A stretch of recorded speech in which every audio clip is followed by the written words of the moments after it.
And today I will be showing you guys how to go about filling out your financial forms for the colleges that you'll be attending next year and the upcoming years as you go about your high school career.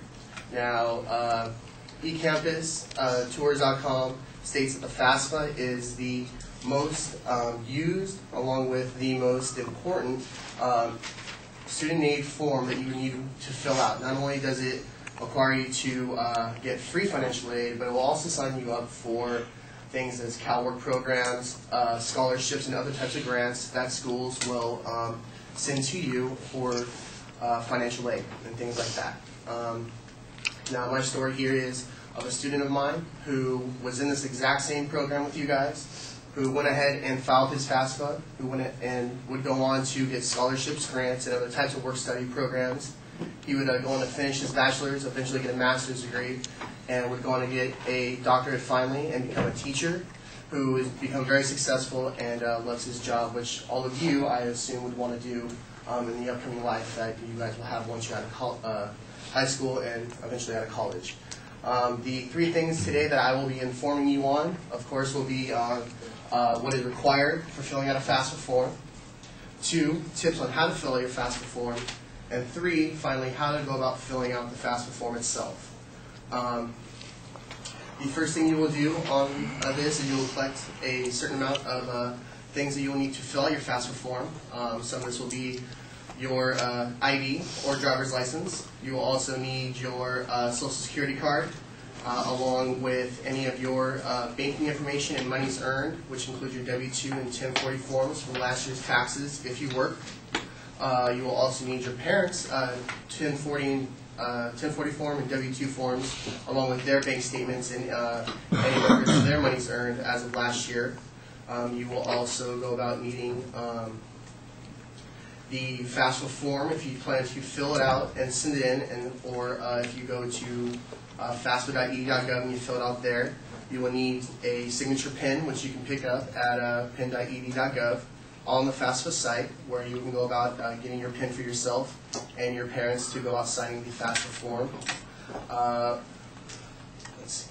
Okay, and so after you've collected all that information together, you will go ahead and you'll move on to the next step, or these tips that I have for you on filling out the FAFSA form. Now, these tips come from a range of different types of websites. The first website is, of course, the FAFSA.ed.gov website.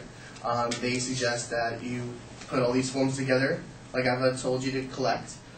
They also suggest that you go about filling it out correctly, taking your time, not making any mistakes, so as to keep it on track and get your money as fast as possible.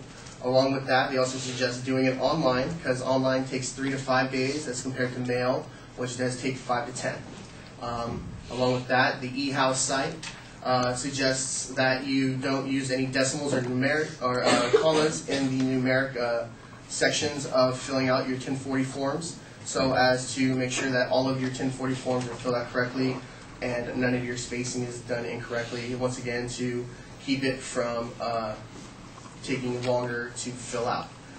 You will also, another way to do this is also on the on Texas, FIA.utexas.edu, another site that is put together to help students filling out their financial aid forms. They would suggest using your actual birth name, not a name that you were given by your family or friends, but it's actually on your birth certificate and Social Security card, so as to make sure that you do get your correct funding and that it doesn't just get lost in the trail of things. Along with that, the Texas.u site also suggests that you go over all the information, making sure that every number in your Social Security card is put in correctly, along with making sure your address is done correctly, and making sure your parents' marital status is also filled out correctly, because your parents' marital status will justify what you do get and what you do not receive through the financial aid process. Above all else, FAFSA.gov also suggests that you fill out your FAFSAs as early as possible, as early as January 1st, so as to optimize the amount of money you will receive, because by the 21st of March, they no longer will accept them for such things as grants and the money works that I explained earlier.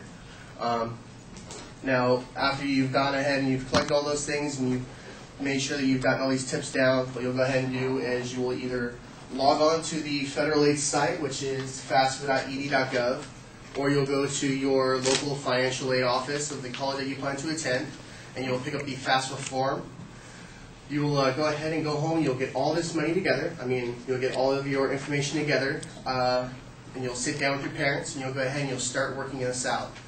You'll go ahead and you'll start with the first section, which is the student section, which is your basic information, your address, where you plan to live, where do you plan to attend college, and things like that. You'll then move on to the second section of it all, which is the student information of income, and that is if you work. Once again, this is where you'll fill out the W-2 forms and 1040 forms. They suggest you use your 1040 forms because it will have all the information along with any of your refunds that you do receive that you will be adding on to the form itself. You will also go ahead and fill out any banking information and things like that that you have in this area. And then what you'll do is you'll then move on to the third section. The third section will be where do you plan to live? Will you be living at home? Will you be living on campus, off campus? Will your parents be helping you when you live off campus, or will you be funding it all yourself? If you'll be funding it all yourself, you will not need the fourth step because your parents' information will not be needed because you're not a dependent. You are an independent student living on your own, not having anyone else help you. Now, if you are a dependent student, you'll go ahead and move on to the fourth form, which is where your parents' information comes in, and that's basically where their 1040 information will go along with any of their banking and money earned records as well. So once you've gone ahead and filled all that out, the fifth step, now that is also the hardest part of the form here, is your parents' information. This is where eHow suggests that where most students make their mistakes. As you can see, this is where your parents' information will go, as well as the decimals and commas have already been put into the numeric parts of it. So there's no need for you to do that. Just make sure you put in the numbers correctly and make sure that everything's done correctly so as to, once again, optimize your amount and optimize the amount of time spent waiting for your financial aid. So then you move on to the fifth step, which is basic signing, which is where you'll get your PIN, or you'll just sign the form off. The seventh will finally be your submission or your mailing of the form. If you do mail the form, they do suggest that you make copies of all forms that you do send, so if there is something lost or mistakes, you can go to the financial aid office, show them the forms, and they can just adjust it for you. Okay, so today we've covered the basic three things that are needed for filing for financial aid. You will need all of the requirements for financial aid. They gave you some tips on filing for financial aid. And thirdly, I've shown you how to go about filing for the financial aid itself. Now today I did inform you on how to go about filling in your financial aid forms. And like my student, you too can one day become very successful and not have to worry about so much of how you're going to pay for school, but where and how and what you want to do with your schooling. Thank you.